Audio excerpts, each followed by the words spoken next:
What's up, everybody? And today we're checking out Battle for Kursk, North Korean troops on the front line, war in Ukraine. This is by United24. You know how much we love this channel and how much I'm trying to promote this channel because they are genuinely doing some good work out there getting this footage out for the people. So shout out to United24. I love you guys. I think this content is absolutely fantastic. Yeah, I'm excited to watch this one. It's a little bit shorter than usual. It's only 5 minutes, 10 seconds. So let's watch it. Let's have some fun. Let's see what's going on. I have to have one of my headphones off because I've got a severe ear infection, unfortunately, which really sucks, but it is what it is. Anyway, before we get started, as usual, if you haven't checked out the channel sponsor, Chug, 10% off, link down below for literally the best drinking vessel in the world, made here in the UK by a small business. Please check them out, 10% off. Also, we are officially 40 days away from the launch of my new business, Morale, which if you don't know anything about this, you're missing out. It's a mushroom-based drink and a nature-based community. Link down below, drinkmorale.com. Please check it out. I am so excited. Do not miss out on this Kickstarter. It'd be well worth it, trust me. Anyway, let's shut up. Let's pull this up. Let's see what United24 have got for us. Oh, my head's still up here from the previous video. Let me move it down. Obviously, it's going to look like I'm not listening to it, but I've got the other side on. I can't have it on this ear, otherwise I'll lose my mind. I'll go insane because of how painful my ear is. Kursk operation. At the end of October, the first North Korean soldiers arrived in Russia's Kursk region. According to Ukraine's intelligence, their number is estimated at around 12,000. But why did Putin have to seek help from a fellow dictator? In August, international media... It's interesting, right? Like, I know that North Korean troops are fighting with Russia right now.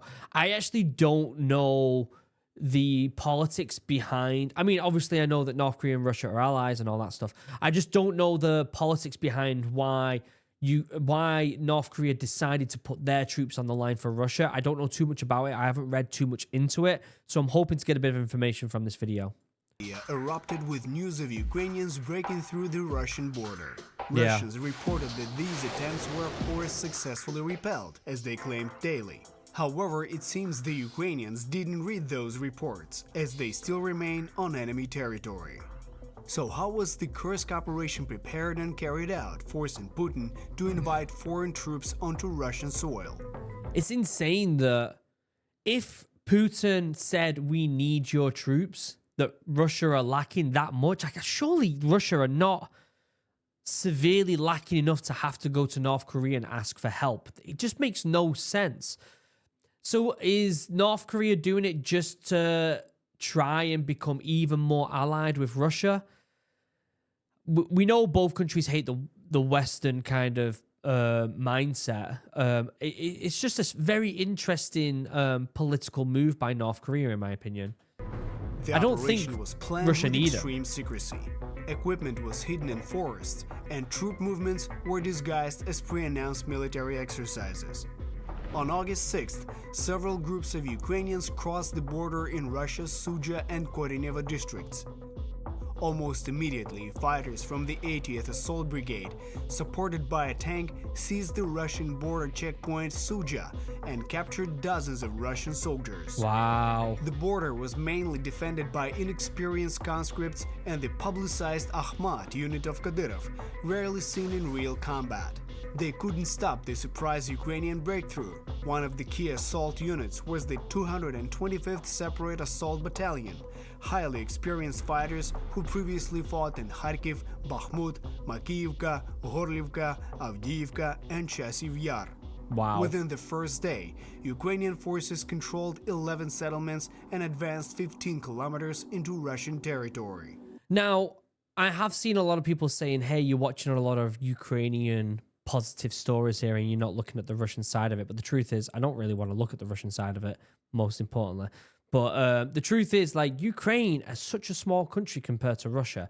It's crazy how well they are fending off Russia. It's absolutely bizarre. And I still can't wrap my head around why Russia needs North Korean soldiers. Are they doing it because they're lacking soldiers? It just makes no sense. Are they doing it because of the lack of manpower, which I highly doubt it? Or is it just for political gain?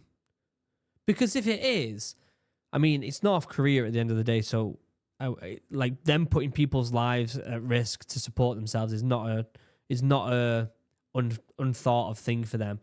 It's just baffling that they would put their own soldiers at risk for another country, considering they're a dictatorship. I'd love, if you know more information about it, I'd love to know in the comments. The Ukrainians learned from past offensives using mine-clearing vehicles, air defenses, and electronic warfare systems, and Also, it's not got into the North Korean soldiers just yet. It's talking about other soldiers, which is interesting. analyzed the foreign affairs. In the following days, Ukrainians breached 2 major lines of fortifications Russia had built over the past 2.5 years, spending about $155 million on them. Meanwhile, Russia started deploying reserves, which propagandists happily reported in videos. Ukrainian artillery thanked them with a HIMARS strike on a convoy near Oktyabrskaya village. The footage shows 15 destroyed trucks with bodies of the dead. Each truck could carry up to 35 fully equipped soldiers.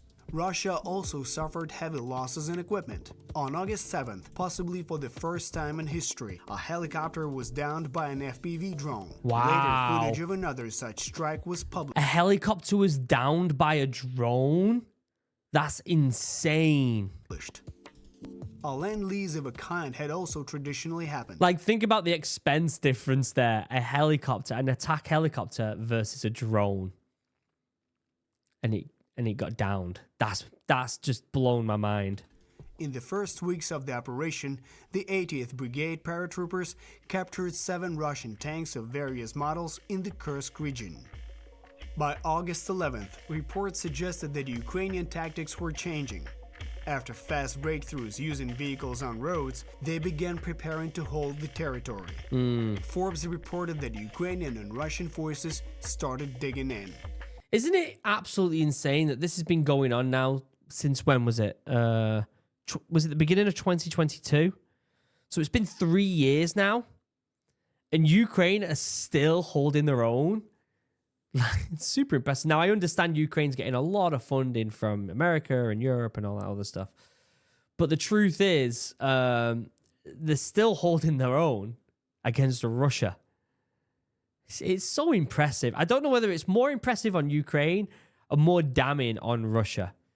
And for those of you saying, oh, you should watch Russian videos to watch both sides of it, Russia invaded Ukraine. Remember that.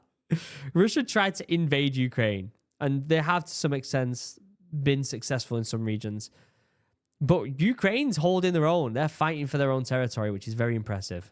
On August 20th, Ukraine's armed forces showed the first official map of the territories they controlled in the Kursk region. I thought we were going to hear more about the Ukrainian soldiers, the square kilometers and the North Korean soldiers in this. Additionally, by the end of August, 594 Russian soldiers had been captured. Wow. How is Russia trying to stop the Ukrainian advance?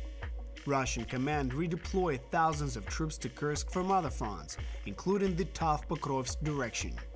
When that didn't help, elite Marine brigades, including the 810th and 155th, as well as the 106th Airborne Division, were sent to Kursk. In early September, Russians attempted a counteroffensive and even regained control of about 10 settlements. To compensate for heavy losses, they had to send more and more troops to Kursk.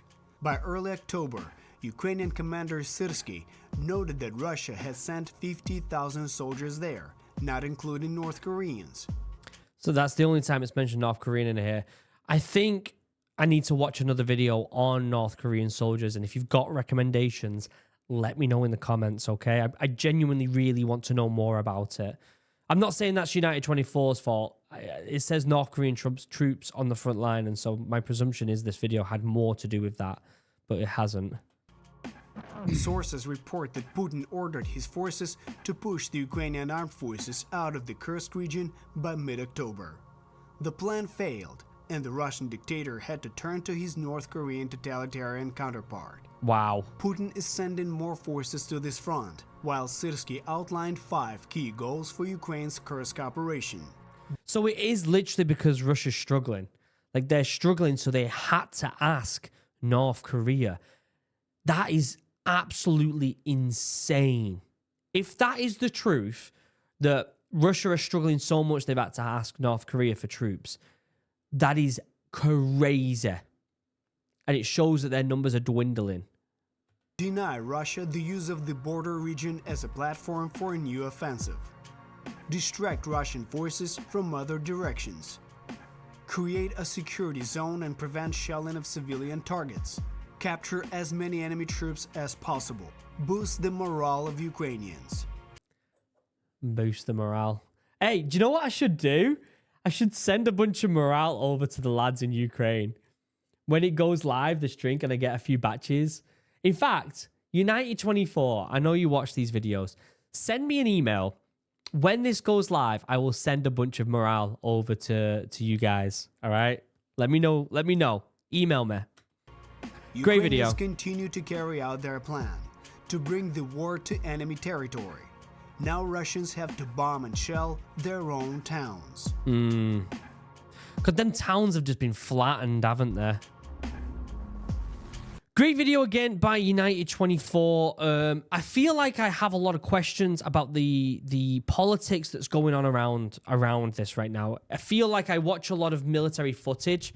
My mic is super flaccid. Look at that. And I can't tighten it anymore. I feel like I watch a lot of military footage about what's going on. Oh my God, stay still. But I don't know too much about the politics going behind it. I don't know what Putin's spinning about it. In fact, I don't even know what Ukraine's spinning about the war and their efforts, and whether they feel like they're succeeding or stagnating or not doing well. Like, I need to know more about what's going on through the word of mouth more than just footage. I need to know what the lads are thinking on the ground, if the lads on the ground think they're being successful on either side. Like, do Russians think they're being successful? And what's the reality of that? How do the Ukrainian soldiers feel about North Korean troops being there? How do Russian soldiers feel about North Korean troops being there? Right? Like, all of this. What does the Ukrainian government think about North Korean troops being there? Why did Russia bring in the North Korean troops in the first place? Is it because they're struggling, or is there a different reason behind it? I have a lot of questions about that side. I can watch military footage all day. I could break it down, talk about weapons, talk about tactics, talk about, equipment, all this other stuff. That's all well and cool. I will do that with you guys. But I do need to know more about what's actually going on with the grand scheme of things. So if you've got recommendations, let me know in the comments. Fantastic video by United24. In fact, they've probably got a video on all this stuff, so I should check out their YouTube more. If you haven't already, check out Chug. 10% off link down below. Honestly, guys, if you haven't checked this out, handmade these are by a small business here in the UK, and they're phenomenal. And check out Morale, my new business, which I'm excited, goes live on Kickstarter in 40 days. Until next time, I love you all. Have a wonderful day. Goodbye.